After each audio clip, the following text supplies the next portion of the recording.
ஜிமனோட 1/2 Idol love தான் இப்போ பார்க்க போகிறோம், செகண்ட் பார்ட். ஸோ லாஸ்ட்டாக அதோட முடிச்சிருப்பேனா, மியா அவனை ஃபோர்ஸ் பண்ணி கூட்டிகிட்டு போயிருந்திருப்பா. அவங்க அங்கே போய் ரூமில் செட்டில் ஆகிருந்திருப்பாங்க. இதோட தான் முடிச்சிருப்பேன். So next day morning Wayne எழுந்திருக்கிறா. வயனோட ஃபோன் எடுத்து மியா பார்க்குறா, சைலண்டில் இருக்குது. ஃபோனில் மொத்தம் 47+ மிஸ் கால்ஸ் காட்டுது. மியா அப்படியே வயனோட ஃபோன் எடுத்து பேக்குள்ளே போட்டுட்டு, வயனா எழுந்துடுறீன்றா. எழுந்ததும் வயனை கூட்டிகிட்டு போய் ரெண்டு பேரும் ஃப்ரெஷ்அப் ஆகிட்டு ஸ்ட்ரீட் ஷாப்லாம் பண்ணுறாங்க. முடிச்சு ஈவினிங் 7 வரைக்கும் வெயிட் பண்ணுறாங்க. 7 o'clock ஆகுறதுக்கு ஒரு ½ hour முன்னாடி கிளம்புறாங்க. பிகாஸ் அந்த ஸ்டேடியம் வந்து இவங்க தங்கியிருக்க இடத்துலேருந்து பக்கத்தில் தான். ஸோ கிளம்பி போயாச்சு. விஐபி பாஸ் காமிச்சு உள்ளெல்லாம் போயிட்டாங்க. அப்படியே இவங்க எல்லாரையும் வேடிக்கை பார்க்குறாங்க. வயன் சொல்கிறா, உனக்கு தெரியுமாமியா என்னோட எவ்வளோ பெரிய ஆசை இதுன்னு, இந்த ஸ்டேடியம் வரணும், இவங்க எல்லாரையும் பார்க்கணும் அப்படின்னு. எனக்கு தெரியாதா மச்சி அப்படின்னு மியா சொல்கிறா. வயன் என்ன பண்ணுறா, இவ்வளோ கூட்டம் பாரு, இவ்வளோ பேர் எதுக்கு வந்திருக்காங்க, அந்த 7 பேருக்காக. என்ன ஒரு வாழ்க்கையில் வச்சு அவங்களுக்கு நான் உயிரை கூட கொடுப்பாங்க இங்கே இருக்கவங்கெல்லாம் இல்லை. அது என்னமோ சரி தாண்டி, இவங்க மாதிரி ஒரு ஃபேன்ஸ் கண்டிப்பாக இருக்க மாட்டாங்க. அது சரி. இவங்க பேசிகிட்டே இருக்கப்போ அனௌன்ஸ்மெண்ட் வருது, பிடிஎஸ் ஸ்டேஜில் வர போகிறாங்கன்னு. ஸோ பாய்ஸ் அப்படியே பொறுமையாக ஸ்டேஜுக்கு வந்து க்ரீட் பண்ணுறாங்க. ஜிமினோ ஒவ்வொரு விஐபி பூத்தாக பார்க்குறான். அவன் விஐபி பூத்துக்கு டிக்கெட் கொடுத்துருப்பான், பட் எந்த பூத்துன்னு அவன் மறந்துட்டான். பிகாஸ் அவன் பட்டுன்னு எடுத்து கொடுத்துருப்பான், அவன் பார்க்கல என்ன பூத்தை கொடுத்தான் அப்படின்னு. ஸோ ஒரு பூத்தாக அவனும் தேடுறான், கிடைக்கவே இல்லை. வயனோமியாக முழுசாக ஆர்மியாக மாறின எங்களை பாருங்கன்ற மாதிரி கும்பலோடு சேர்ந்து பயங்கரமாக கத்தி ஆர்ப்பாட்டம் பண்ணிகிட்ருக்காங்க. ஸோ மியூசிக்லாம் அப்படியே ஸ்லோவாகுது. மேஜிக் ஷாப் பாட போகிறாங்க. ஸோ அந்த சாங் வந்ததும் வயன் என்ன ஆனானே தெரில. அப்படியே அவள் கண்ணை மூடி, அவள் கண்ணிலேருந்து தண்ணி மட்டும் ஊற்றிட்டுருக்கு. மியா வயனை அவளோட லெஃப்ட் சைட்லேருந்து ரைட் சைடுக்கு ஹக் பண்ணிக்கிறா, லைக் சைடாக பிடிச்சி ஹக் பண்ணிவிட்டு அவள் தலையை வச்சு இவள் தலையை ஆட்டிக்கிட்டே இருக்கா. ஒன்றும் இல்லைன்ற மாதிரி 2 பேரும் அந்த சாங்கை என்ஜாய் பண்ணுறாங்க. ஸோ அப்போது ஜேகே ஜிமினை கூப்பிட்டு இங்கே பாருங்கள் ஹேங் அப்படின்ற மாதிரி காட்டுறான். வேறு ஒருத்தரோட போர்ஷன் வரப்போ ஜிமின் பார்க்குறான், அந்த கேமராவில் வயன் தான் தெரியுதா. ஜிமின் அந்த கேமராவை ஷிஃப்ட் பண்ணாதீங்க அப்படின்ற மாதிரி சொல்லியிருப்பான். அது சொன்ன உடனே அதை பார்த்துட்டே இருக்கான் ஜிமின். ஜிமினுக்கு நல்லா புரியுது அந்த லைன்லாம் அவளுக்கு எவ்வளோ வலிக்குது அப்படின்னு. ஸோ அப்படியே போக போக so show me I show you இந்த லிரிக் வரப்போ அவள் பயங்கரமாக அப்படியே கத்தி பாடுறான். கண்ணை ஸ்டில் அவள் மூடிட்டு தான் இருக்கா. ஜிமினுக்கு அதை பார்க்குறப்போ ஒரு மாதிரி கஷ்டமாக இருந்திருக்கும். பட் ஸ்டில் இந்த பாட்டு அவளுக்கு எவ்வளோ ஹீல் பண்ணுறதுக்கு ஹெல்ப்ஃபுல்லாக இருந்திருக்கு அப்படின்னு அவனுக்கு புரிஞ்சுக்குது. ஸோ கான்செர்ட் அந்த எண்ட் டைம் இவங்கலாம் பேசிகிட்டு இருக்காங்களே, இவங்க பேசிகிட்டே இருக்க அந்த டைமில் ஜிமின் செக்யூரிட்டி கிட்டே போய் இந்த பூத்தில் இருக்கவங்கள வந்து, அவங்க பேர் வயன் மியா, அவங்க 2 பேரையும் பேக் ஸ்டேஜ் கூட்டிகிட்டு வந்தாங்க கரெக்டாக கான்செர்ட் முடிச்சதும் அப்படின்னு சொல்கிறான். ஸோ அவங்களும் அதுக்கேற்ற மாதிரி 2 பேரையும் கூட்டிகிட்டு வந்துடுறாங்க. ஜிமின் வந்த உடனே வயன் கையை பிடிச்சி ஒரு ரூம்குள்ளே கூட்டிகிட்டு போகிறான். ரூம் டோர் க்ளோஸ் ஆனது வயன், என்ன பண்ணுறீங்க ஜிமின், கதவை தருங்க, ரொம்ப பதறாதம்மா, ஒன்றும் பண்ண மாட்டேன் அப்படின்னு கிட்ட வந்து நின்றுட்டு அவர் ஒரு மாதிரி ஃப்ளர்ட்டியாக பார்ப்பார்ல, அந்த மாதிரி நின்றுட்டு யாரும் நான் வரவே மாட்டேன்னாங்க. இப்போ வந்து என் முன்னாடி இப்படி குத்துக்கள் மாதிரி நிற்கிறாங்க. அது அது என்ன அது ஏண்டி அப்படியே சரி லவ் யூ. இங்கே பாடி இப்படிலாம் ரெஸ்பாண்ட் பண்ணாத, நான் இன்னும் 2 நாளில் இங்கேருந்து கிளம்பிடுவேன். ஏதோ பார்த்தோமே ப்ரப்போஸ் பண்ணிவிடுவோம், எல்லாத்தையும் முடிச்சுட்டு கிளம்புவோன்னு பார்த்தா முடிச்சிட்டா. செம்ம டர்ட்டி மைண்டு போலியடி நீ, புருஷனுக்கு தப்பாமல் தான் பிறந்திருக்கேன் அப்படின்னு ஜிமின் சொல்கிறான். வயன் லைட்டாக ப்ளஷ் ஆகிருப்பா. ஜிமின் சொல்கிறான், முடிச்சுட்டு போயிருக்கலாம் அப்படின்னா உன்னை லவ் பண்ணி கரெக்ட் பண்ணி உன் வீட்டில் பெர்மிஷன் வாங்கி அப்படி சொல்கிறேன். வீட்டில் பெர்மிஷனா ஜிமினா, அதெல்லாம் கரெக்டும் நீங்கள் எதிர்பார்க்குறீங்களா? அப்போ என் கூட ஓடி வந்துடுறியா? ஐயோ, அப்புறம் என் தலையில் ஓடுகாலின்ற பட்டத்தையே வச்சுருவாங்க. ஆல்ரெடி நான் பலது பார்த்துட்டேன், இப்போ இதுவும் என்னால் வேணாமே எனக்கு அப்படின்னு சொல்கிறா. ஸோ ஜிமின் என்ன பண்ணுறான், இங்கேருந்து நீ எப்போது வீட்டுக்கு போகிற? நாளைக்கு ஆஃப்டர்நூன்லாம் நான் வீட்டில் இருப்பேன்.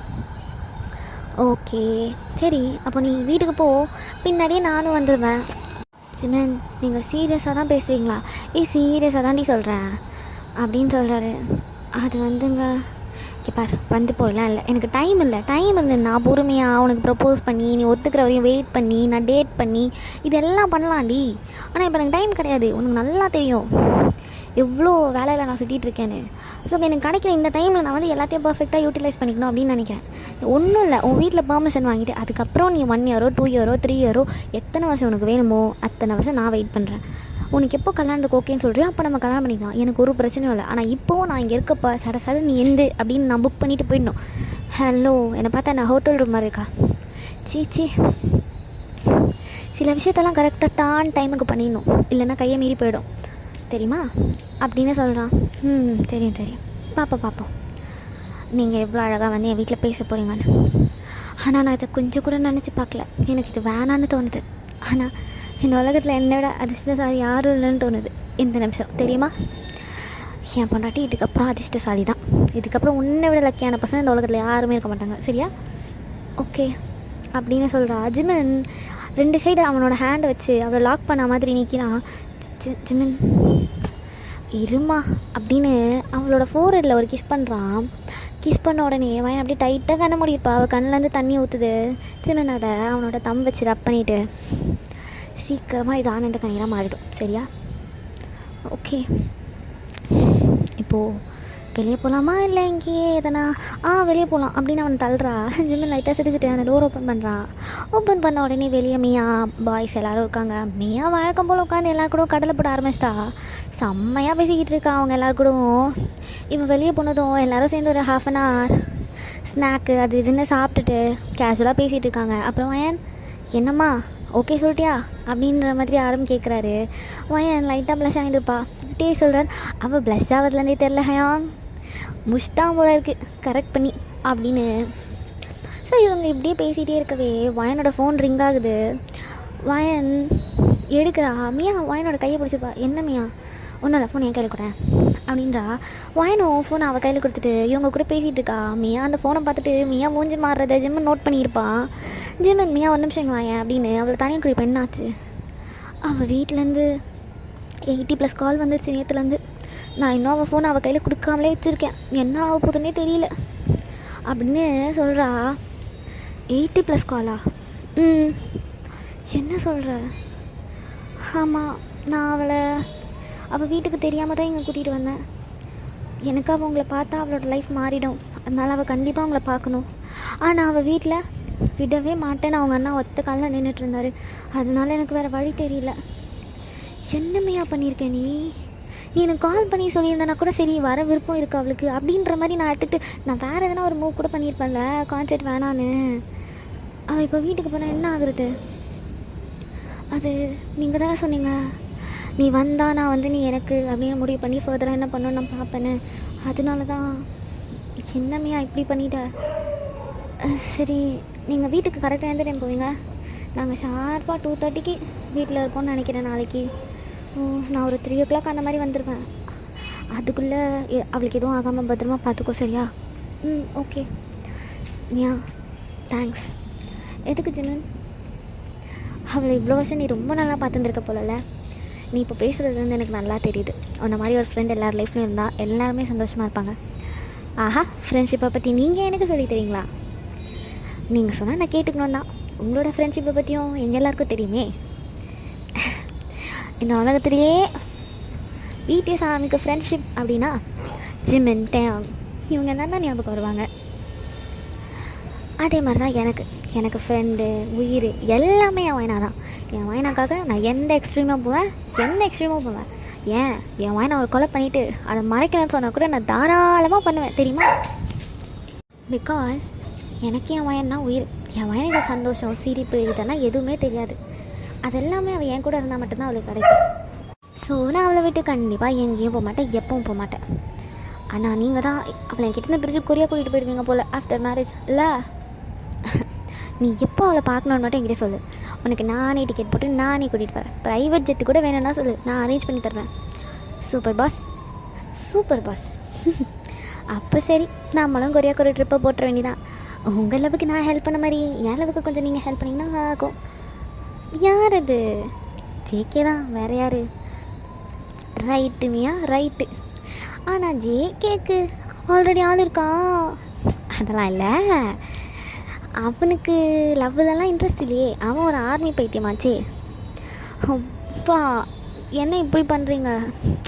சீரியஸாக தான் மியா, நீ வேணால் ட்ரை பண்ணு, விழுறதுக்கான வாய்ப்புகள் இருக்குது அப்படின்னு சொல்கிறான்.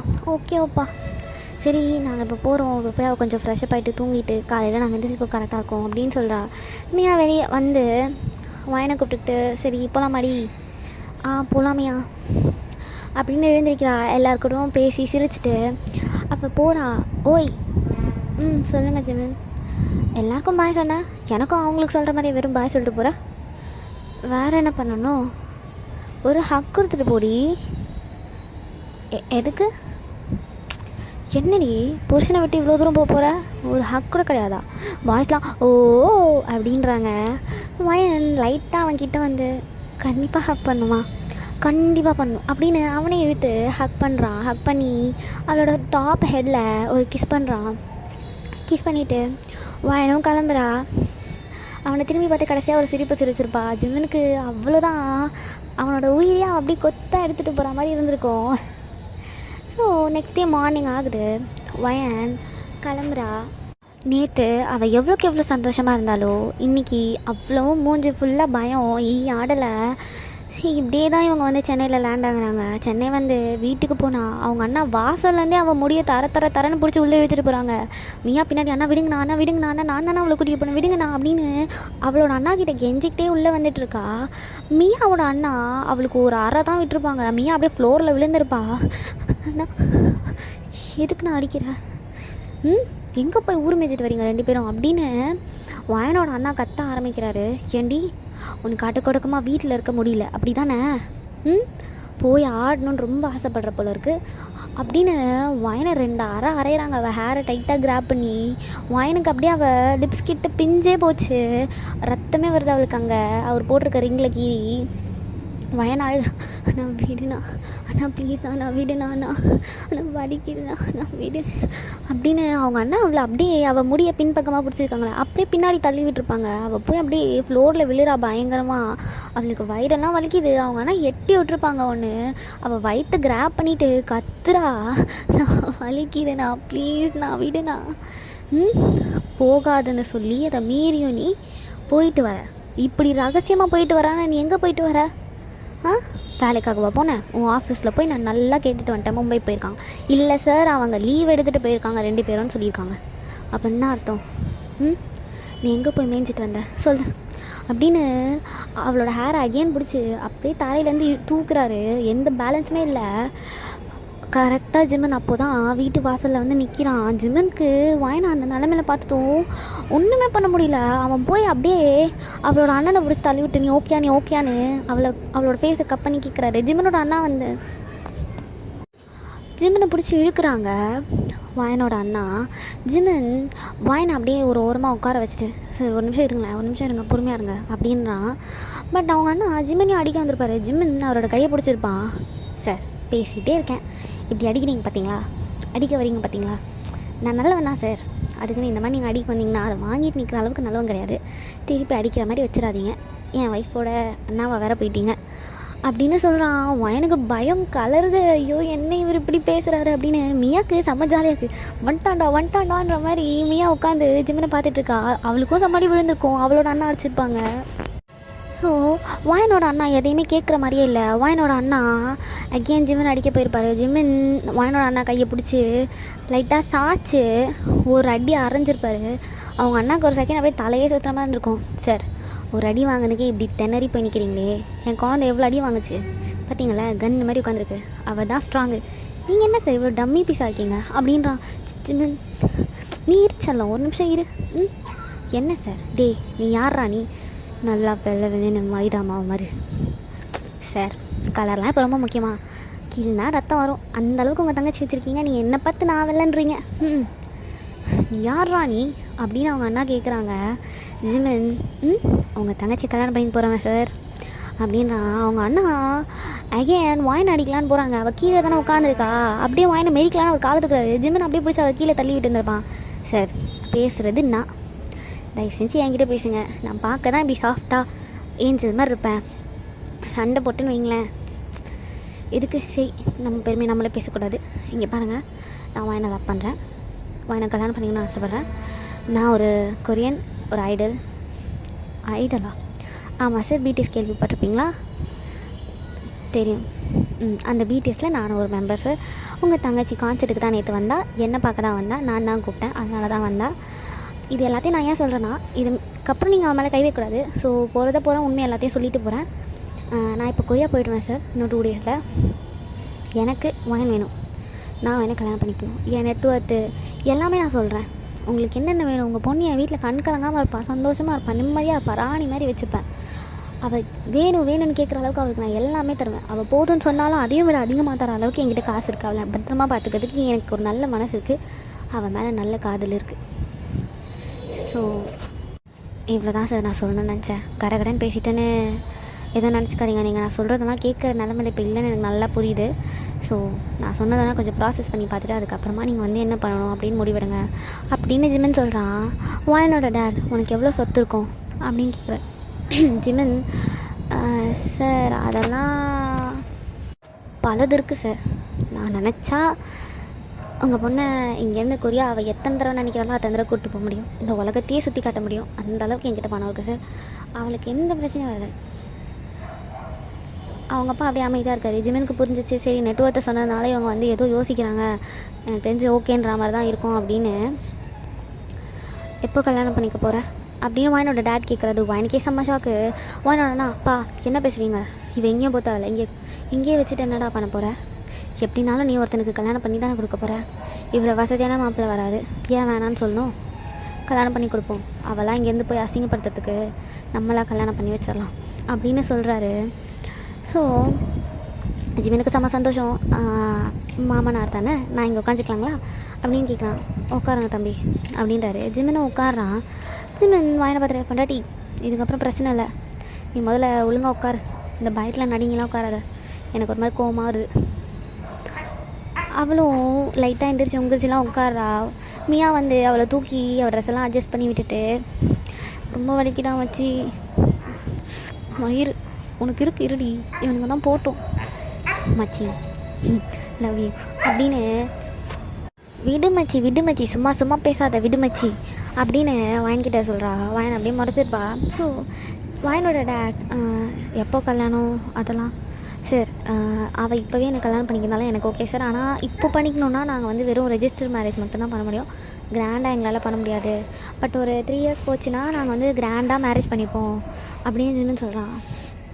அப்போது ரெஜிஸ்டர் பண்ணி இங்கேருந்து கூட்டிகிட்டு போயிடுவீங்களா அப்படின்னு அவரோட டேட் கேட்குறாரு. உங்களுக்கு ஓகேனா நான் இப்போவே கூட்டிகிட்டு போயிடுவேன் சார், இல்லைனா வந்து உங்கள் ஆசைக்காக என்கேஜ்மெண்ட் வேணால் இப்போ வச்சுக்கலாம், என் அப்பா அம்மா வர சொல்கிறேன். என்கேஜ்மெண்ட் முடிஞ்ச உடனே நான் வந்து கொரியா போயிடுவேன். 3 இயர்ஸ் கழித்து கிராண்டாக மேரேஜ் பண்ணி நம்ம அப்போவே ரெஜிஸ்டர் கூட பண்ணிக்கலாம் அப்படின்னு ஜிமின் சொல்கிறாரு. அப்போ 3 வருஷம் என் பொண்ணு எங்கே இருக்கணும்? அவள் எங்கே வேணாலும் இருக்கலாம் சார். என் கூட இருக்கணும்னு நான் ஆசைப்பட்டானா நானே கூட போய் கூட்டிகிட்டு போயிடுறேன். உங்கள் கூட இருக்கணும் நீங்கள் விரும்புனீங்கன்னா சரின்னு நான் இங்கேயே விட்டுட்டு போகிறேன். இல்லை உங்களால் அவளை இங்கே வச்சுக்க முடியாது அப்படின்னா நான் அவளுக்கு இங்கேயே கூட தனியாக ஒரு வீடு எடுத்து தங்க வச்சுருவேன் சார் அப்படின்னு சொல்கிறான். வாயனோட டேட் பார்க்குறாரு. நீ நிறைய பேசுகிற தம்பி, அது எனக்கு டைம் இல்லை அங்கிள், நான் சீக்கிரம் போகணும். ஆனால் சீக்கிரம் போகணுன்னு எல்லாத்தையும் அவசரப்படுத்தி சொல்ல வேண்டியதெல்லாம் மறந்து அந்த மாதிரிலாம் போயிடக்கூடாதுல்ல. நான் என்னென்ன என் மனசில் வச்சுருக்கணும் அது எல்லாத்தையும் உங்ககிட்ட சொல்லிடுறேன். அதுக்கப்புறம் நீங்கள் யோசிச்சு உங்கள் முடிவை சொல்லுங்கள். ஆனால் ஒன்று அங்கிள், நான் ஃபிக்ஸ் ஆகிட்டேன், என்னை யாராலையும் மாற்ற முடியாது. எனக்கு வாயன் வேணும்னு நான் முடிவு பண்ணிட்டேன். அதனால் யார் தடுத்தாலும் எவன் தடுத்தாலும் அப்படின்னு வாயனோட அண்ணாவை பார்க்குறாரு ஜிமின்.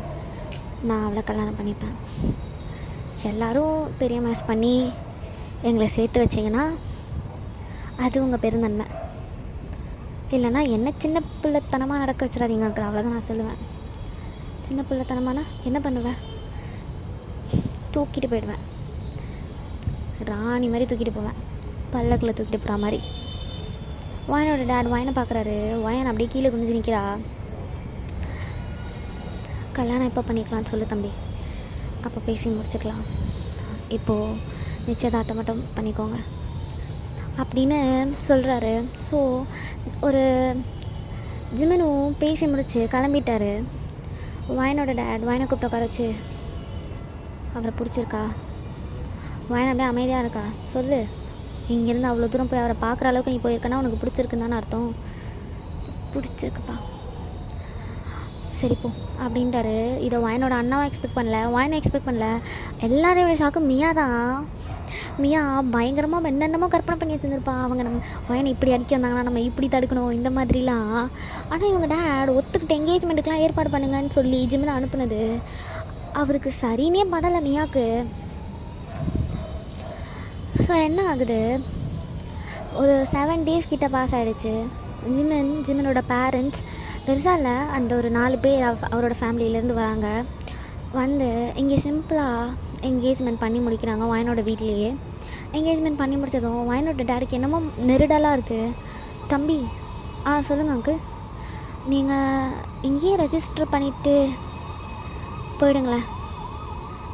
ஜிம்மன் ஒரு 3 minutes யோசிச்சிருப்பான் அமைதியாக உட்காந்து. இப்போ நிமிர்ந்து பார்த்து, அங்கிள் நான் இங்கே ரெஜிஸ்டர் பண்ணிட்டேன்னா அவன் என் கூடவே கொரியா வர மாதிரி இருக்கும், நாங்கள் அங்கே போய் ரெஜிஸ்டர் பண்ணணும் அப்படின்னு சொல்கிறான். அப்படிங்களா, அது பரவாயில்ல தம்பி, நீங்கள் ரெஜிஸ்டர் பண்ணிவிடுங்களேன். ஜிம்மன் லைட்டாக சிரிச்சிட்டு, ஓகே அங்கிள், நீங்கள் வாயனுக்கு பாஸ்போர்ட் எடுத்துகிட்டு சொல்லுங்கள், நான் அகெயின் என் ஃபேமிலியோடு வரேன், நம்ம ரெஜிஸ்டர் பண்ணிக்கலாம் அப்படின்னு சொல்கிறாரு. ஏன்னா இங்கே ரெஜிஸ்டர் பண்ணி 30 days நாங்கள் கொரியாலையும் ரெஜிஸ்டர் பண்ணணும், இல்லைனா கேன்சல் ஆகிடும். சரிங்க தம்பி, நான் எல்லாத்தையும் ரெடி பண்ணிவிட்டு சொல்கிறேன். நீங்கள் ஒன்றும் பண்ண வேணாம் அங்கிள், நான் இங்கே எம்பசியில் பேசி ஒருத்தரை விட்டுட்டு போகிறேன், அவங்களே வாங்கிக்கு என்னென்ன பண்ணணுமோ எல்லாமே பண்ணி கொடுத்துருவாங்க. எப்படி வீசா எடுக்கணும், என்ன மாதிரி டைப், அது எல்லாத்தையுமே அவங்களே உங்களுக்கு சொல்லிவிடுவாங்க, ஃபுல்லாக கைட் பண்ணிவிடுவாங்க. சரிங்க தம்பி அப்படின்றாரு. ஜிம்மனோட அம்மா ஜிம்மன்கிட்ட கொரியனில் சொல்கிறாங்க, ஏண்டா இவரை பார்த்தா ஏதோ பொண்ணு விரும்பிச்சு அப்படின்னு கல்யாணம் பண்ணி வைக்கிற மாதிரியே தெரியலையடா. அவருக்கு அதெல்லாம் விருப்பமே கிடையாது, நான் பணக்காரன் அதனால் பொண்ணை கட்டி கொடுக்கணும், அவ்வளோதான் அவங்க அப்பாவுக்கு. இப்போது நான் மட்டும் பணக்காரன் இல்லாமல் இருந்தேன்னு வையேன், அந்த பொண்ணை இந்நேரம் கொன்னே போட்டிருப்பாங்க. என்னடா சொல்கிற? ஆமாம், சரி விடு, அதெல்லாம் நான் எதுவும் சொல்ல விரும்பலை, அமைதியாரு, நம்ம போய் பேசிக்கலாம் அப்படின்னு சொல்கிறாரு. ஜிமினு, உனக்கு நிஜமாக அந்த பொண்ணு பிடிச்சிருக்காடா? ஏம்மா பார்க்க எப்படி இருக்கா? பொண்ணு நல்லா லட்சணமாக தேவதை மாதிரி இருக்காடா. ஆனால் குடும்பம், நீ ஏன் குடும்பத்தை பார்க்குற? நான் இந்த குடும்பத்தை அவங்க கூட வாழ போகிறேன், நான் வாழ போகிறது அவள் கூட. அவளை பாரு எவ்வளோ அழகாக இருக்கா, அவள் முகம் எவ்வளோ அழகாக இருக்கோ அதே அளவுக்கு அவள் மனசும் அழகு தெரியுமா? எவ்வளோ பேர் வளைச்சி போகணுன்னு ஆசைப்பட்றாங்க என்ன. ஆனால் நானாக கேட்டுமே அவள் அவ்வளோ பயந்தா, வேணாம் வேணாம் வேணாம், அதுதான் எனக்கு நீ தாண்டி வேணும் அப்படின்னு முடிவு பண்ண வச்சது. அவ்வளோதாம்மா, எனக்கு தெரில என்ன ஏதுன்னலாம், எனக்கு அவள் வேணும், நான் முடிவு பண்ணிட்டேன், உனக்கு அவள் தான் மருமதை, நீயும் முடிவு பண்ணிக்கோ அப்படின்னு அவங்க அம்மா கிட்ட சொல்லிட்டாரு. ஸோ வயன் வாசல் வரையும் வர வழி அனுப்ப ஜிம்மன் அவள் ஷோல்டரை கைப்பட்டு, ஹாப்பியா? சும்மா எதுக்கு அழுற? என் லைஃப் எப்படி எப்படியோ போக்குன்னு நான் நினச்சேன் தெரியுமா, ஆனால் என் லைஃப்பில் நீ வந்து அது ரொம்ப அழகாக்கிட்ட அப்படின்னு. ஸோ ஜிம்மன், உன் லைஃப் இன்னும் அழகாகும் அப்படின்னு அவள் ஃபோரில் ஒரு கிஸ் பண்ணுறாரு. ஸோ அவர் கிளம்பி போயிருந்துருப்பார். இதே மாதிரி தான் மந்த்ஸ் கணக்காக ஆகுது. ஒரு 3 month கழிச்சு ஜிம்மன் அகேன் இந்தியா வராரு. இந்த 3 month கேப்பில் வயனா ஜிம்மன் ஃபோனில் நிறைய பேசியிருந்துருப்பாங்க. ஜிம்மன் அவரால் எவ்வளோ முடியுமோ கிடைக்கிற அந்த 1 second கேப்னாலும் அதில் ஃபோன் எடுத்து இவளுக்கு டெக்ஸ்ட் பண்ணுறது தான் அவரோட வேலை. இப்படி தான் இந்த 3 month போயிருக்கும். ஸோ அவருக்கு லீவ் வந்ததும் எல்லாம் ஃபேமிலியாக இந்தியா வந்து மேரேஜ் பண்ணிவிட்டு இங்கே ரெஜிஸ்டர் பண்ணுறாங்க. எனக்கு செம்ம சந்தோஷம். அப்படியே ரெஜிஸ்டர் ஆஃபீஸ்லேயே வச்சு தாலியும் கட்டிடுறாரு ஜிம்மன் வாயனுக்கு. இப்போ தான் ஜிம்மன் அவளோட டேட் கிட்ட ஒரு விஷயத்த சொல்கிறாரு. அங்கிள், சொல்லுங்கள் தம்பி, நான் வயனை எப்படி என் கூடவே கூட்டிகிட்டு போயிடலான் இருக்கேன் அப்படின்னு. அவங்க அப்பா ஒரு கொஞ்ச நேரம் அமைதியாக இருந்துட்டு, சரி தம்பி அப்படின்னுறாரு. ஸோ ஜிம்மன், வயன் சொல்லுங்கள் ஜிம்மன், உனக்கு நான் இன்னொருத்தவங்களையும் காட்டணும். யார்? வா அப்படின்னு அவள் டேட் அண்ணா எல்லாருக்கிட்ட இருந்தோம் கொஞ்சம் தனியாக தள்ளி கூட்டிகிட்டு போகிறாரு. காருக்குள்ளே ஜிம்மன் டோர் ஓப்பன் பண்ணுறாரு. ஒரு லேடி இறங்குறாங்க. ஜிம்மனோட கார் அது. யார் இதுன்ற மாதிரி அவளோட வயனோட டேட் எல்லோரும் வந்து பார்த்துட்ருக்காங்க. ஸோ ஒரு லேடி வந்து இறங்குறாங்க. வயனோட டேடுக்கு அந்த லேடியோட பேக் போஸ்ட் தான் தெரியுது. ஸோ அவங்க யாருன்னு தெரியல. இந்த சைடு வயனோட ஃபேஸ் தான் அவங்களுக்கு தெரியுது. ஸோ வயன் அவங்கள பார்த்துட்டு அப்படியே நிற்கிறா. அவள் கண்ணுலேருந்து மட்டும் தனியாக ஊற்றுது. நீங்களா வயன், எப்படி இருக்க? உங்களால் தான் என் வாழ்க்கை நாசமாக போச்சு அப்படின்னு வாயன் சொல்கிறா. இல்லை வாயன், உன் அண்ணா அப்பா இவங்களோட குணத்தெல்லாம் நீயே பார்த்துருந்துருப்பே. இப்போ கூட உன்னை இந்த தம்பி கூட அனுப்புகிறாங்கன்னா அதுக்கு காரணம் பின்னாடி நிறைய இருக்கும். நீ பத்திரமா இந்த தம்பி கூட இங்கேருந்து போயிடு. நான் தான் இவர்கிட்ட சொன்னேன் உன்னை இங்கேருந்து கூட்டிகிட்டு போயிடணும் அப்படின்னு. அதனால தான் அவர் உன்னை இங்கேருந்து இப்போவே கூட்டிகிட்டு போகிறாரு. கல்யாணம் முடிஞ்சு நீ இங்கே இருந்தேன்னு போய் பையன் உன் புருஷன் பேரில் இருக்க பாதி சத்தம் உன் அப்பா நானும் ஆட்டையை போட்டுருவானுங்க. என்ன பேசுகிறீங்க நீங்கள்? நான் இந்த குடும்பத்தை விட்டு ஓடி போயிட்டேன்னு உங்கள் அப்பா நானும் அடிக்கடி சொல்கிறாங்களே. ரெண்டும் அப்படியே உரிச்சு வச்ச ஒரே குணம், அடுத்தவன் பணத்துக்கு ஆசைப்படுறது. என் வீட்டிலேருந்து நிறைய பணம் எடுத்துகிட்டு வர சொல்லி அவ்வளோ டார்ச்சர் உங்கள் அப்பா என்ன. என் வீட்டில் எவ்வளோ தான் சுரண்டி கொடுப்பாங்க சொல்லு. ஒரு கட்டத்தில் வாழ்க்கையை வெறுத்து போய் தான் நான் போனேன். நான் இவங்கெல்லாம் கட்டுக்கதை கட்டுற மாதிரி யார் கூட ஓடியெல்லாம் போகல. இன்ன வரைக்கும் என் வாழ்க்கையில் சந்தோஷமாக வாழ்ந்துட்டுருக்கேன். உன்னை நான் தூரத்துலேருந்து நிறைய தடவை பார்த்துருக்கேன். எங்கே உன் வாழ்க்கையில் நான் திருப்பி வந்தால் அவனுங்க இன்னும் உன்னை குடும்பப்படுத்த போகிறானுங்களோன்னு நான் வரல. நீ எனக்கு இப்போ ரொம்ப சந்தோஷமாக இருக்குது உன்னை இப்படி பார்க்க அப்படின்னு சொல்கிறாங்க. நீங்கள் சொல்கிறேன்லாம் நிஜமா நம்மளனா இன்னொரு ஒரு வாரம் உன் வீட்டில் நீ இருந்து பார். உன் அப்பனை பற்றி உன் அண்ணனை பற்றி நல்லா தெரியும். உன் அண்ணனை நான் தான் பெற்றேன். ஆனால் அவன் எப்படி இப்படி மிருகமாக மாறினான்னு தெரியல. இந்த வீட்டில் நீ இருந்து உன் வாழ்க்கை நீ கெடுத்துக்காத. இவர் கூட இப்போவே போயிடு. இந்த கல்யாணமே எப்படி நடந்ததுன்னு தெரியுமா? சிமன் கிட்டேருந்து உங்கள் அப்பா நானும் 3 கோடி ரூபாய் வாங்கியிருக்காங்க. இன்னும் அவங்க எவ்வளோ கேட்டிருக்காங்கன்னு எனக்கு தெரியுமா? 7 கோடி ரூபாய் கேட்டிருக்காங்க. இந்த 3 கோடி ரூபாய் வாங்கினதும் உனக்கு தெரியாது அப்படி தானே? எனக்கு தெரியாது அப்படின்னு வயன் ஜிமினை பார்க்குறா. ஜிமின் லைட்டாக நோட் பண்ணுறான். புரியுதா? இங்கேருந்து போயிடு, அதுதான் உனக்கு நல்லது. உங்களுக்கு எப்படி தெரியும் எனக்கு இன்றைக்கி கல்யாணம்னு? நீங்கள் இங்கே எப்படி? ஜிமின் தம்பி தான் என்னை தேடி கண்டுபிடிச்சது. ஜிமின் தம்பி தான் இன்றைக்கி உங்கள் பொண்ணுக்கு கல்யாணம், நீங்கள் வரணும் அப்படின்னு என்கிட்ட சொல்லிச்சு. நீ என்னை மிஸ் பண்ணுறேன்னு சொல்லிச்சு. ஆனால் நீ என்ன பார்க்குறத பார்த்தா உனக்கு அம்மான்ற ஆசையே இல்லை போல்.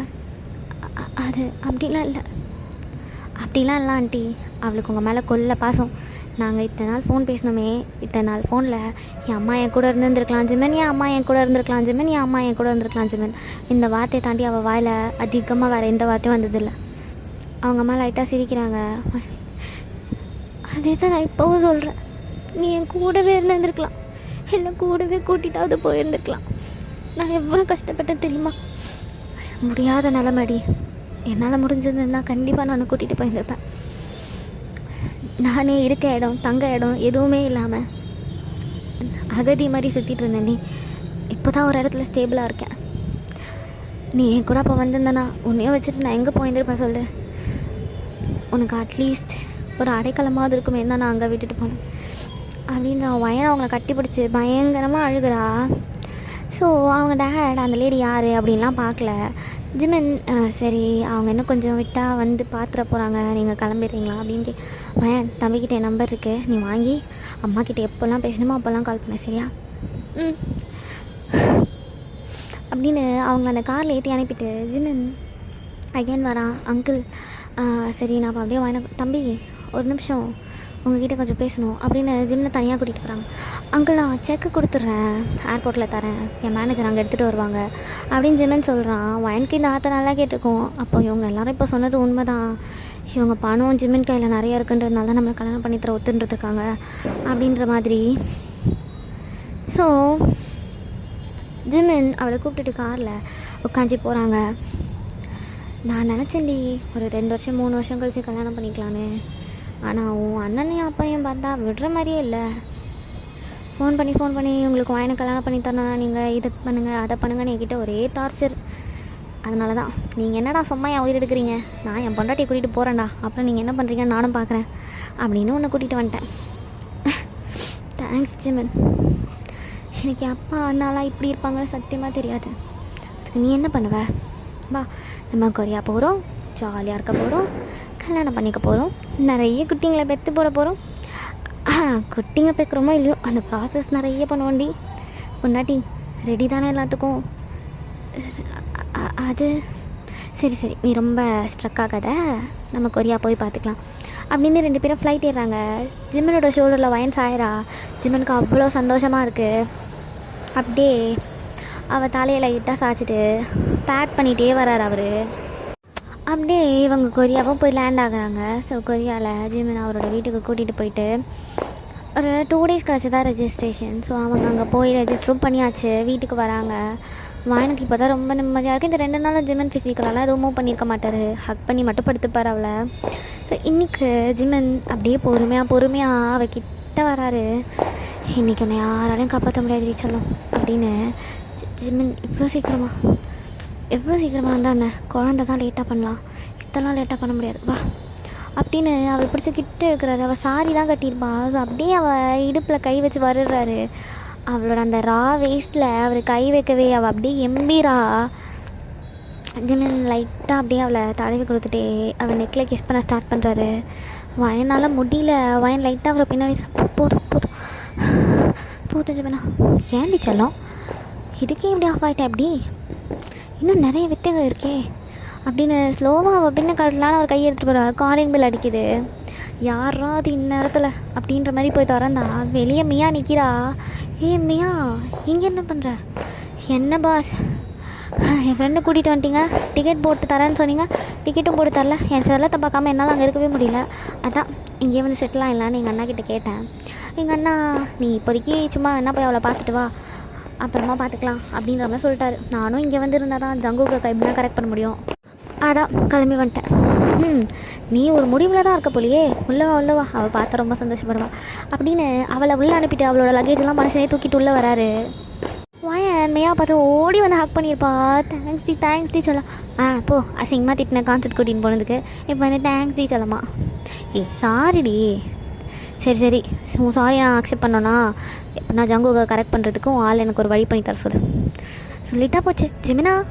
ஓகேடி பொண்டாட்டி பண்ணிடலாம். பாப்பா ரொம்ப அடக்கம் தான், இன்னும் உங்கள் ஆள் என்ன வார்த்தைன்னு கூட வாயிலேருந்து வெளியே வரலாம், அதுக்குள்ளே ஓகேயா. நல்ல புருஷன் போங்க. ஆளப்பெல்லாம் இருக்க மாட்டான், நீ சொன்னா அதுக்கு எதிர்மாறாக தான் செய்வான், அதுக்கெல்லாம் ஓகேயா, எனக்கு ஒரு பிரச்சனையும் இல்லைப்பா அப்படின்றா. ஸோ அன்றைக்கி நைட் டின்னர் முடிஞ்சு மியா போய் அவள் ரூமில் தூங்குறா. ஸோ இங்கே இவங்க எல்லாம் முடிச்சுட்டு பிளாங்கெட்டில் நேக்கடாக நல்லா டைட்டாக இழுத்து போத்திட்டு வாயினை அப்படியே அவன் நெஞ்சில் போட்டுட்டு படுத்துருக்கான். ஜிம்மன் சொல்றி தேங்க்ஸ். எதுக்குடி? நான் ரொம்ப கஷ்டத்தில் இருந்தப்போ ஒரு ஏஞ்சல் மாதிரி என் மொபைல் வழியாக என் லைஃப்பில் வந்தீங்க. உங்கள் பாட்டு, நீங்கள் பண்ணுற காமெடிஸ், நீங்கள் பண்ணுறது, நீங்கள் பேசுகிறது, இந்த மாதிரி எல்லாத்தையும் பார்த்து தான் நான் கொஞ்சம் சந்தோஷமாக இருப்பேன். இப்போது நான் மொத்தமாக சந்தோஷமாக இருக்கேன், அதுவும் உங்களால் மட்டும். ரொம்ப தேங்க்ஸ். எல்லா தேங்க்ஸ் எப்படி சொல்கிறத பண்ணுறடி? ஏன் இன்னும் நிறைய தேங்க்ஸ் நீ சொல்கிற மாதிரி இருக்கும். இப்படி நீ தேங்க்ஸ் எல்லாத்துக்கும் சொல்லலாம். நான் அப்படியே சிரிச்சுட்டு அவன் நெஞ்சிலே அடிச்சிருப்பா. ஸோ இதோட நம்ம இந்த 1 ஷாட்டை முடிச்சுக்கலாமா? 2/2. ஸோ இது என்ன மாரல் ஆஃப் த ஸ்டோரினா, பிடிஎஸ் எல்லோரும் சொல்கிற மாதிரி அவங்க அழகாக இருக்காங்க அதனால கேர்ள்ஸ்க்கு பிடிக்கும் அப்படின்னு கிடையாது. நிறைய பேருக்கு பிடிஎஸை பிடிச்சதுக்கான ரீசன் அவங்களோட மோட்டிவேஷனாக இருக்கும். எனக்கெல்லாம் அதெல்லாம் பல விதத்தில் ஹெல்ப் பண்ணிச்சு. இந்த மேஜிக் ஷாப்லாம் ஒரு 2 வருஷத்துக்கு முன்னாடி மேஜிக் ஷாப் தான் என் வாழ்க்கைன்ற மாதிரி நான் ஃபுல்லாக அந்த பாட்டு தான் கேட்டுட்ருப்பேன். So I love magic shop. உங்கள் யாருக்கெல்லாம் மேஜிக் ஷாப் ரொம்ப பிடிக்கும்? சரி ஓகே, இது நிறுத்தி போய் நான் மேஜிக் ஷாப் கேட்க போகிறேன். Okay guys, so next take ஒரு 1 ஷாட்டோடு நான் வந்து உங்கள் எல்லோரும் மீட் பண்ணுறேன். until then bye.